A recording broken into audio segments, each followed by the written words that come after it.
यह एक आम रात थी, सब कुछ सामान्य लग रहा था। 8 मार्च 2014 को Malaysia airlines flight MH370 Boeing 777 Kuala Lumpur से बीजिंग के लिए रवाना हुई। विमान में 239 लोग थे, 227 यात्री और 12 क्रू सदस्य। परिवारों ने विदा ली, यात्री अपनी मंजिल के लिए तैयार थे। सब कुछ सामान्य था, कोई चेतावनी नहीं। प्लेन आधुनिक था, क्रू अनुभवी। फ्लाइट ने बिना किसी घटना के टेक ऑफ किया। विमान रात के अंधेरे में ऊपर उठ गया। पायलटों ने एयर ट्रैफिक कंट्रोल से सामान्य बातचीत की। नीचे दुनिया सो रही थी, इस रहस्य से अनजान। पहले घंटे तक सब ठीक था। प्लेन अपने रास्ते पर स्थिर ऊंचाई पर था। यह एक आम फ्लाइट थी, जैसी हर दिन होती है, लेकिन यह फ्लाइट इतिहास में एक रहस्य बन गई। अचानक कुछ बहुत गलत हो गया। साउथ चाइना सी के ऊपर प्लेन रडार से गायब हो गया। वह अचानक बिना किसी संकेत के ओझल हो गया। एक पल था, अगले पल गायब। कंट्रोलर्स ने संपर्क की कोशिश की, लेकिन कोई जवाब नहीं मिला। एक बड़ा विमान ऐसे ही गायब नहीं हो सकता था।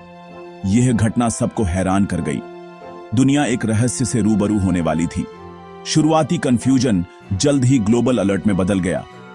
MH370 के साथ क्या हुआ? क्या वह क्रैश हुआ, या तकनीकी खराबी थी, या कुछ और? कोई डिस्ट्रेस कॉल नहीं, कोई मलबा नहीं, सिर्फ सन्नाटा।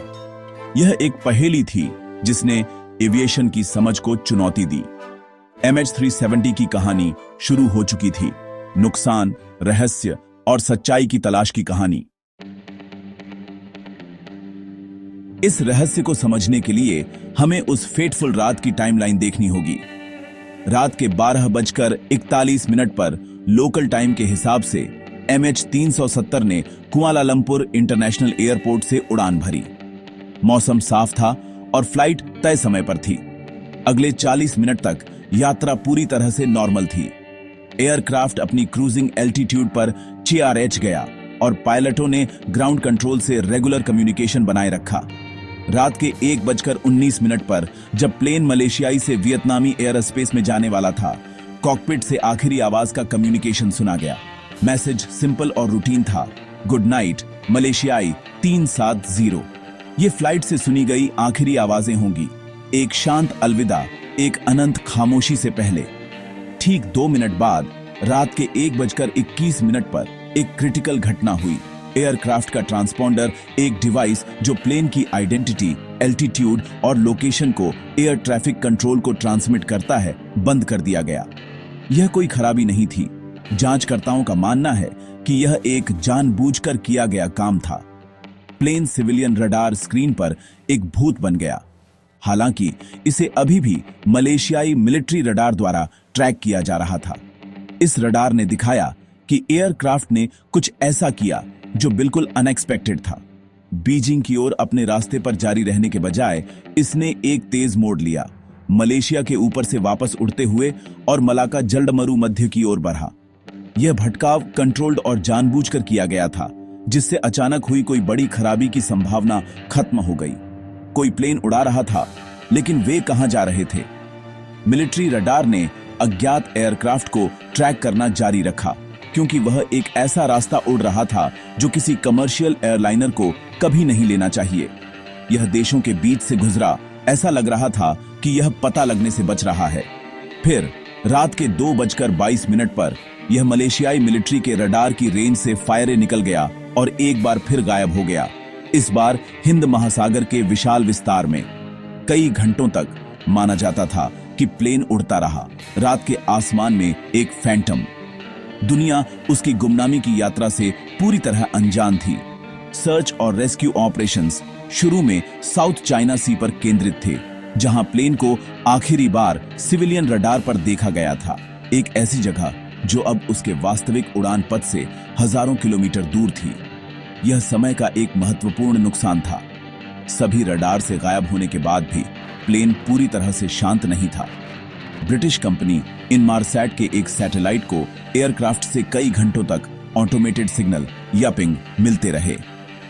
इन पिंग में लोकेशन डेटा नहीं था, लेकिन सिग्नलों के विश्लेषण से पता चला कि प्लेन दूर दक्षिणी हिंद महासागर के ऊपर दक्षिण की ओर उड़ता रहा था। आखिरी पिंग सुबह 8:11 पर मिला था।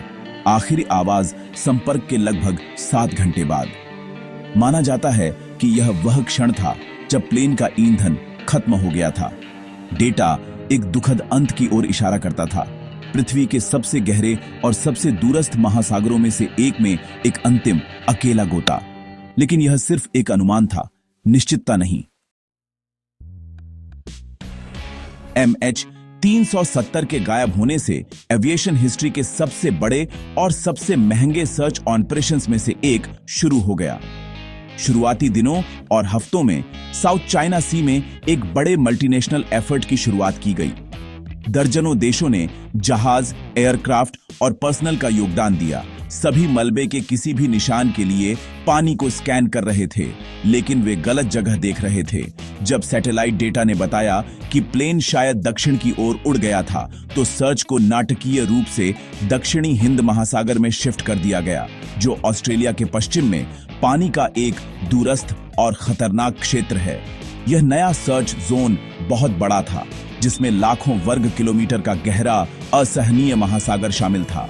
यह एक पूरे भूसे के ढेर में सुई ढूंढने जैसा था। लगभग 3 साल तक ऑफिशियल अंडर वाटर सर्च जारी रहा, जिसका नेतृत्व ऑस्ट्रेलिया, मलेशिया और चीन ने किया। सोनार टेक्नोलॉजी से लैस सोफिस्टिकेटेड जहाजों ने समुद्र तल के 1,20,000 वर्ग किलोमीटर क्षेत्र की छानबीन की, समुद्र तल का अगोस्ट पूर्व डिटेल में मैप किया।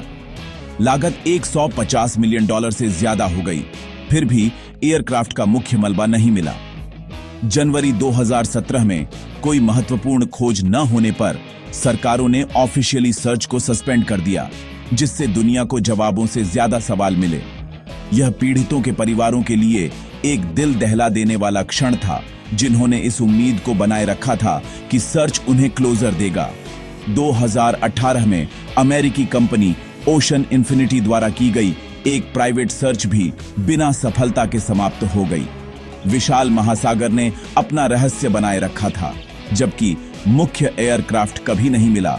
कुछ टुकड़े बहकर किनारे आ गए हैं। जुलाई 2015 में गायब होने के 1 साल से ज्यादा बाद रियूनियन द्वीप पर विंग का एक टुकड़ा, जिसे फ्लैपरॉन के नाम से जाना जाता है, मिला, जो प्राइमरी सर्च एरिया से हजारों किलोमीटर दूर था। यह पहला ठोस सबूत था कि प्लेन ने वास्तव में अपनी यात्रा हिंद महासागर में समाप्त की थी। अगले महीनों में MH370 से संबंधित माने जाने वाले मलबे के 20 से ज्यादा अन्य टुकड़े मोजाम्बिक, तंजानिया और दक्षिण अफ्रीका के तटों पर मिले।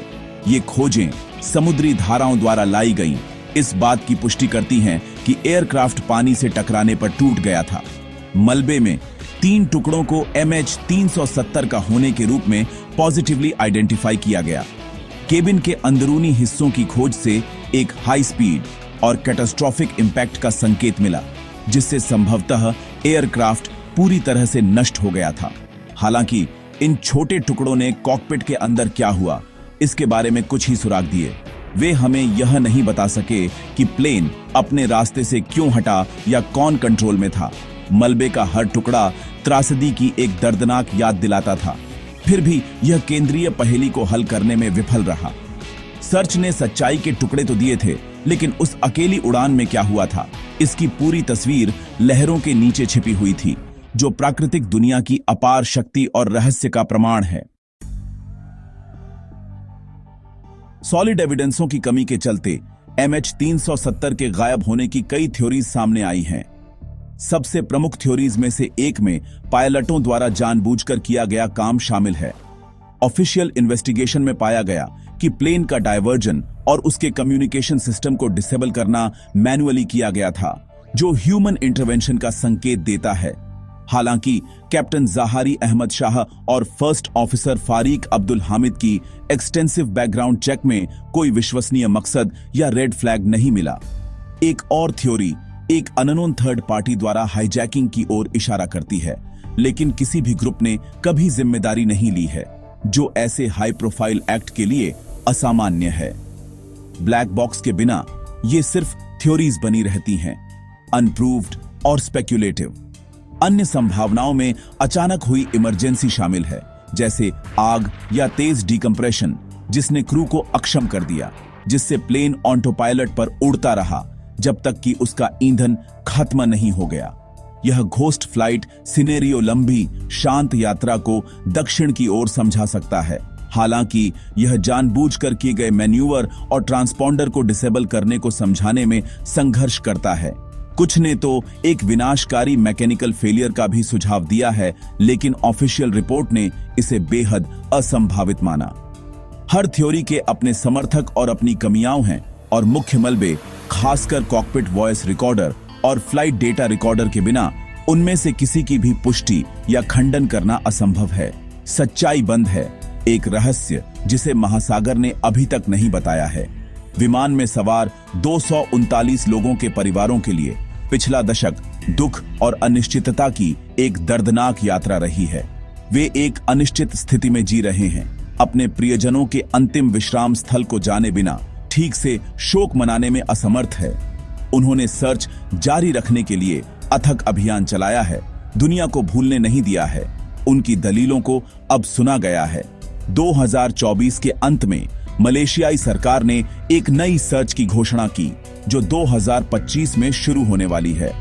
अमेरिकी फर्म ओशन इन्फिनिटी एक बार फिर चुनौती लेगी, इस बार एक्सपर्ट्स द्वारा पहचाने गए एक नए क्षेत्र पर ध्यान केंद्रित करेगी। Search no find no fee के आधार पर ऑपरेट होगी, जो इस नए विश्वास का प्रमाण है कि मलबा मिल सकता है।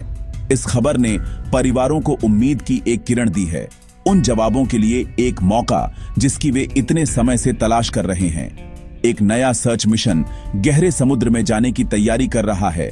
MH370 की कहानी मॉडर्न हिस्ट्री के सबसे बड़े अनसुलझे मिस्ट्रियों में से एक बनी हुई है। यह टेक्नोलॉजी और उसकी सीमाओं की एक हॉन्टिंग कहानी है, अकल्पनीय पैमाने पर मानवीय नुकसान की, और एक ऐसी सर्च की जिसने एक्सप्लोरेशन की सीमाओं को फायरे बढ़ाया है। एक मॉडर्न एयरलाइनर का बिना किसी निशान के गायब होना हमें याद दिलाता है कि हमारी सभी प्रगतियों के बावजूद हम अभी भी वल्नरेबल हैं। यह सतर्क रहने, जागरूक रहने की एक खौफनाक रिमाइंडर। प्लेन क्यों गायब हो गया? उन आखिरी घंटों में क्या हुआ? जब तक मलबा नहीं मिल जाता, ये सवाल गूंजते रहेंगे, यह सुनिश्चित करते हुए कि फ्लाइट MH370 को कभी भुलाया नहीं जाएगा। अगर आपको वीडियो पसंद आई हो तो लाइक करें, कमेंट करें और चैनल को सब्सक्राइब करना न भूलें।